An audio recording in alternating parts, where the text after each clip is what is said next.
Alfredo Di Stefano merupakan pemain terbaik dalam sejarah Real Madrid.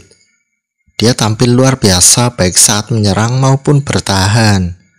Dia adalah seorang pemimpin di dalam dan di luar lapangan yang berperan besar dalam kesuksesan klub asal Spanyol tersebut. Prestasinya mengesankan, termasuk saat meraih 5 Piala Champions secara berturut-turut. Sebuah pencapaian yang belum pernah terulang oleh pemain Madrid hingga saat ini. Alfredo juga meraih penghargaan Ballon d'Or sebanyak 2 kali, yaitu pada tahun 1957 dan 1959. Selain itu, dia merupakan satu-satunya pemain yang mendapatkan Super Ballon d'Or, yang sekarang diabadikan di Museum Real Madrid. Hari ini kita akan bertemu dengan pemain terbaik pada masanya. Pemain yang tidak hanya jago dalam mencetak gol, tetapi juga jadi panutan oleh banyak pemain Real Madrid bahkan hingga sekarang. Simak kisahnya.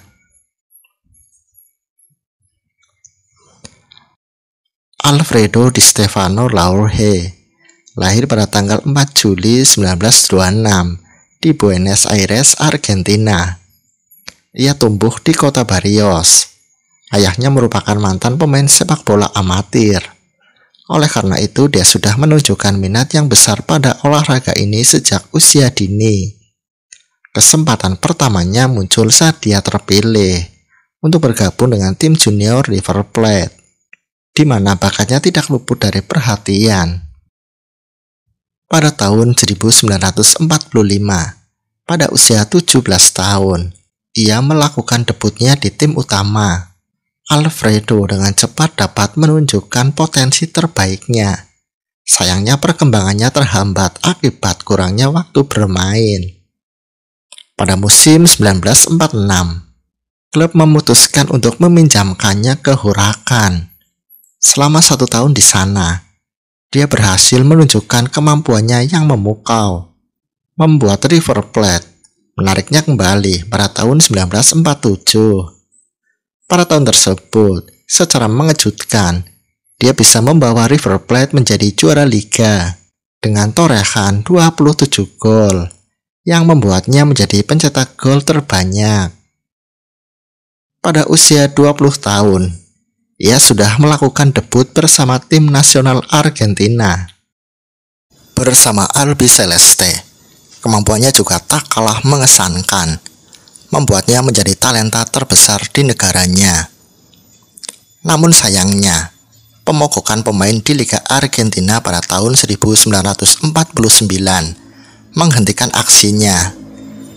Alfredo bersama dengan beberapa pemain bintang liga lainnya memutuskan untuk bermain di Liga Kolombia, di mana dengan dukungan finansial yang kuat, Kolombia dapat mengadakan kompetisi di luar naungan FIFA.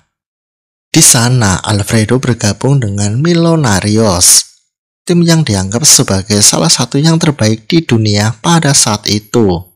Berkat sumbangsihnya, klub tersebut bisa memenangkan 4 kejuaraan di tingkat lokal.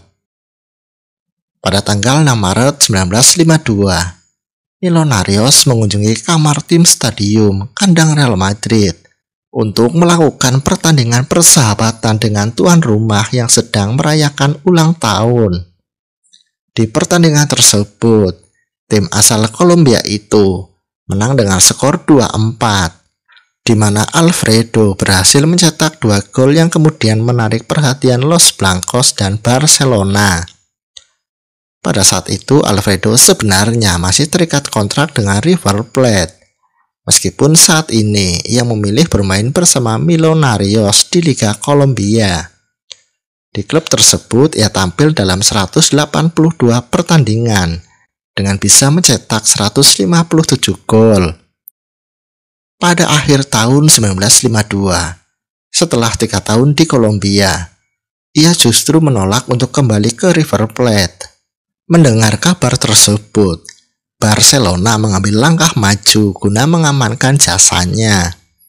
Blaugrana rela menyiapkan kocek sebesar $87.000 untuk membawanya ke Catalonia.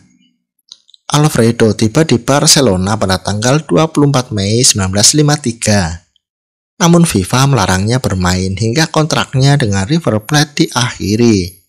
Real Madrid yang juga sangat meminatinya tiba-tiba melobi Millonarios untuk mau membujuk pemain andalannya berlabuh ke Madrid. Mereka juga bernegosiasi dengan River Plate yang pada akhirnya mencapai kesepakatan dengan Real Madrid. Sementara itu, Barcelona yang menganggap bahwa mereka adalah pemilik sah dari pemain, menolak untuk bernegosiasi dengan pihak manapun. Alfredo terjebak dalam ketidakpastian selama 3 bulan, terisolasi di sebuah kamar hotel di Barcelona tanpa bisa bermain. Masalah ini membuatnya frustasi. Ia bahkan mempertimbangkan untuk kembali saja ke Argentina atau bahkan pensiun dini. Pada akhirnya, FIFA turun tangan untuk mengakhiri konflik tersebut. Setelah melakukan tinjauan, FIFA meminta Barcelona dan Real Madrid untuk membagi hak kepemilikan pemain tersebut. Namun Barcelona dengan tegas menolak. Mereka tidak mau berbagi pemain dengan musuh bebuyutannya itu. Sehingga mereka merelakan Alfredo untuk bergabung dengan Madrid dengan beberapa syarat yang harus dipenuhi oleh manajemen Los Blancos. Alfredo melakukan debutnya bersama Madrid pada bulan September. Beberapa bulan kemudian dia mencetak 2 gol dalam kemenangan 5-0 saat melawan Barcelona, tim yang dulu akan diperkuatnya.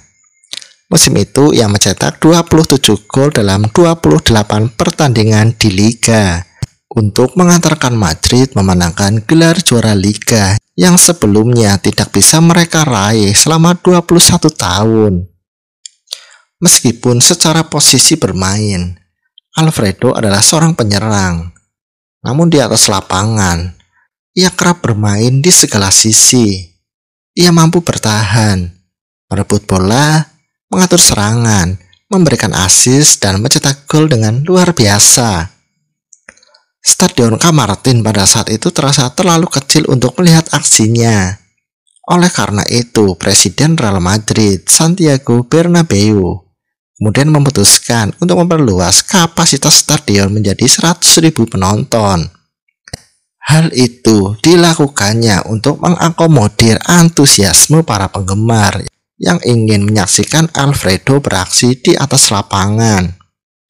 Sejak bergabung dengan Real Madrid, ia memimpin klub tersebut merajai Eropa dengan sumbangan 5 gelar Piala Champions. Selain itu, ia juga menjadi pencetak gol terbanyak dalam 3 kesempatan dan mencetak 6 gol di pertandingan final. Alfredo juga berhasil meraih 5 penghargaan sebagai pencetak gol terbanyak di Liga, serta 2 Ballon d'Or yang seharusnya menjadi 3 secara beruntun. Tetapi peraturan pada saat itu tidak memperbolehkannya. Akibatnya, majalah France Football kemudian memberinya Super Ballon d'Or pada tahun 1989, menjadikannya pemain satu-satunya di dunia yang mendapatkan penghargaan tersebut hingga sekarang. Alfredo dengan sempurna beradaptasi dengan budaya Spanyol. Dia kemudian dinaturalisasi oleh negara tersebut. Pada saat itu peraturan naturalisasi tidak seketat sekarang. Dia juga tercatat pernah membela Argentina dan timnas Kolombia.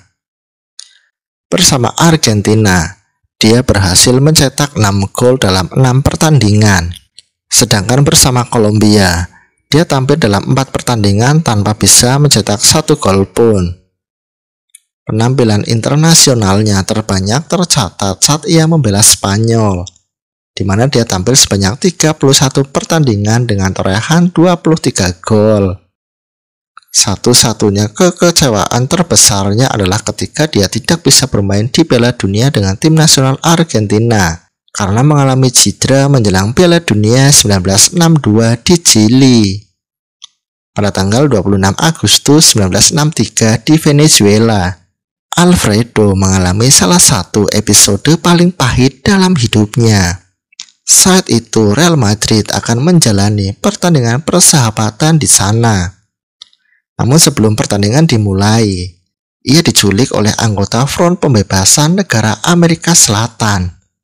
Beruntung nyawanya tidak terancam, dan dia dibebaskan setelah 72 jam disekap, tanpa permintaan tebusan apapun. Setelah insiden yang menakutkan tersebut, Alfredo memainkan musim terakhirnya di Madrid. Dia memainkan pertandingan resmi terakhirnya bersama seragam Los Blancos pada tanggal 27 Mei 1964 saat timnya kalah 3-1 di pertandingan final Piala Champions melawan Inter Milan. Pada usia 38 tahun, ia kemudian memutuskan untuk bergabung dengan Espanyol setelah terlibat konflik dengan Bernabeu, di mana ia bermain selama 2 musim di sana. Di Espanyol, ia tampil dalam 60 pertandingan dengan bisa mencetak 14 gol. Pada tahun 1966, saat usianya genap 40 tahun, dan setelah mencetak 694 gol dalam 898 pertandingan sepanjang karirnya, Di Stefano memutuskan untuk mengucapkan selamat tinggal pada dunia sepak bola. Setelah berdamai dengan Bernabeu, Alfredo menerima penghormatan yang pantas pada 7 Juni 1967, di mana ia memainkan pertandingan perpisahan dengan Real Madrid melawan Glasgow Celtic. Bersama Los Blancos, ia memainkan 510 pertandingan dengan torehan 418 gol, menjadikannya sebagai pencetak gol terbanyak dalam sejarah klub hingga abad ke-21, ketika kemudian torehan golnya dilampaui oleh Raul González dan Cristiano. Alfredo Di Stefano tetap dianggap sebagai pemain terbaik dalam sejarah Real Madrid oleh banyak orang. Terlepas dari segala hal, kontribusinya yang luar biasa dalam membawa Madrid mendominasi Liga dan Eropa menjadi alasan utama mengapa ia dihormati dan dianggap sebagai ikon abadi Los Blancos. Bagaimana pendapat Anda tentang pemain ini? Apakah Anda setuju bahwa dia merupakan pemain paling legendaris dalam sejarah Real Madrid? Tulis pendapat Anda di kolom komentar. Saya Joe dan sampai jumpa di video selanjutnya.